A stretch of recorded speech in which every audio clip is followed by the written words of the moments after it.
اعملوا آل داؤد شکرا، کہ اے داؤد کی اولاد، داؤد کی آل، اللہ کا شکر بجا لا۔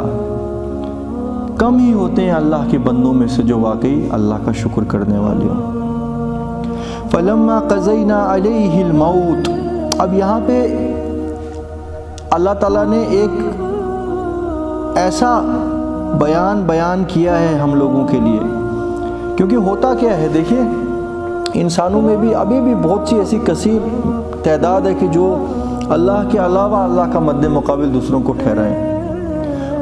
اس میں بہت سے گروپس ہیں، مگر ان میں سے ایک گروپ ایسا بھی ہے کہ جو جنات کو سمجھتا ہے کہ جنات بہت کچھ کر سکتے ہیں۔ جتنے بھی یہ پاکھنڈی پیر بنے ہوتے ہیں یہ اصل میں جادوگر ہوتے ہیں۔ یہ جادوگر دعویٰ کرتے ہیں کہ ہم سب کچھ کر سکتے ہیں، ہم تمہیں یہ بتائیں گے تم نے کل کیا کھایا یا کل تم کیا کرو گے۔ یہ سب جنات کو استعمال کر کر کے انسانوں کو بیوقوف بناتے ہیں، اور بہت سی ایسے زیادہ تر لیڈیز ہوتی ہیں جو ان کے چنگل میں پھنستی ہیں۔ اب آپ یہ دیکھو، ایسا بھی ہوتا ہے کہ اس نجومی کو کوئی سمجھنے لگ جائے کہ یہ جی غیب کا علم جاننے والا ہے، معاذ اللہ ثم معاذ اللہ، یعنی رب العالمین کا مد مقابل وہ ذہن میں اس کو ٹھہرا دیتے ہیں، اور وہ سارا بیسس کیا ہے کہ اس کے کنٹرول میں کوئی جن یا موکل جس کو یہ کہتے ہیں۔ تو اللہ تعالیٰ فرماتے ہیں یہ راز قرآن میں کھولا گیا کہ فلما قضینا علیہ، ٹھیک ہے جنات کو اللہ نے بہت قوت دی، جیسے ہاتھی ہے، ہاتھی تو انسان سے بہت زیادہ طاقتور ہے مگر ہے تو مخلوق ہی۔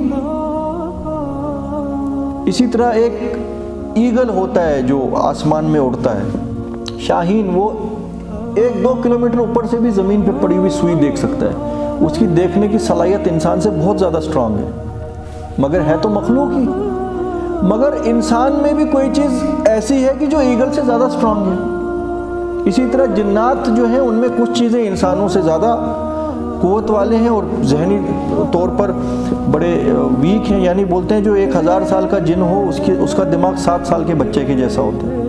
یہ میں نے سنا ہے، روایت ہے کہ نہیں اللہ جانے، مگر کہیں میں نے بڑے اچھے سورس سے یہ بات سنی تھی۔ تو مگر کچھ لوگ ان جنات کو ہی سب کچھ سمجھ بیٹھتے ہیں، اور آپ یہ سمجھو جو لوگ جادوگری کرتے ہیں وہ واقعی اللہ کے مد مقابل تو جنوں کو اور شیطانوں کو ہی ٹھہراتے ہیں نا، تبھی تو وہ ہر وہ چیز کر گزرتے ہیں جو اللہ نے ان کو منع کی تھی، تاکہ ان کا شیطان ان سے خوش ہو جائے اور وہ بدلے میں انعام اس کو کچھ دے۔ آپ سمجھ رہے ہیں یہاں پہ وہ راز کلیئر کٹ کھولا گیا نا، ہر ڈسیپشن سے، ہر لعنت سے انسان کو بچاتا ہے کتاب اللہ۔ فلما قضینا علیہ الموت، جب موت کا فیصلہ چسپا ہو گیا سلیمان کے اوپر، اور جنات لگے ہوئے تھے مشقت کرنے میں، سلیمان نے جو حکم دیے تھے نا، وہ جنوں کی اتنی ہمت نہیں تھی ہم اٹھ کے دیکھتے کہ سلیمان جاگے ہیں کہ سوئے ہیں، زندہ ہیں کہ زندہ نہیں ہیں۔ تو ہوا کچھ ایسا کہ سلیمان علیہ السلام اپنے تخت پہ بیٹھے تھے اور اپنا عصا جو ہے اس کے ساتھ یہ اپنا کونی ٹکا کے بیٹھے ہوئے تھے، اور ایسی کنڈیشن میں تھے، اور اسی حال میں رب العالمین نے ان کی جان قبض کر لی اور ان کو موت آ گئی، اور وہ بالکل سیٹ ہو گئے ادھر ہی اپنی لاٹھی کے اوپر۔ غالباً لاٹھی ایسے رکھی ہوگی اور تخت پہ بیٹھے ہوں گے اور ایسے چہرہ مبارک اس لاٹھی کے اوپر ہوگا۔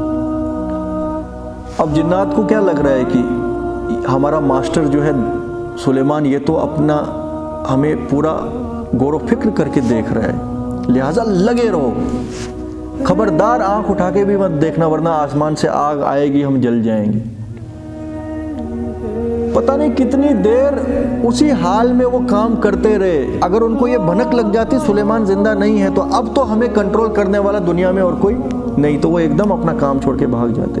وہ بائی فورس سلیمان کی پابندی پہ مجبور کیے گئے تھے، بائی چوائس نہیں، بائی فورس، غلام بنا کے۔ تو اللہ تعالیٰ فرماتے ہیں جب سلیمان کے اوپر موت کا وقت صادر ہو چکا، ان جنات کو اس کے موت کی خبر نہ ملی، یہاں تک کہ سلیمان کے عصا کو دیمک لگ گئے اور دیمک نے چٹ کر دیا۔ نیچے سے عصا کھاتے ہوئے جب دیمک اوپر آیا تو پھر جا کے وہ اندر سے جو لاٹھی کھوکھلی ہوئی تو وہ گرے ہیں پھر سلیمان علیہ السلام۔ تاکل من ساعتہ فلما خر تبینت الجن، جب وہ گر پڑے سلیمان، جنوں کے سامنے یہ راز کھل گیا اور تمام انسانوں کو بھی یہ بات بتا دی گئی۔ اب اللو کانوا یعلمون الغیب، اگر ہم جانتے غیب کا کوئی حصہ، ما لبثوا فی العذاب المہین، تو ایسے ذلت والے عذاب میں ہم گرفتار اتنی دیر تک نہ ہوتے۔ یعنی جنات کو کوئی خبر نہیں علم کی، غیب کے علم کی۔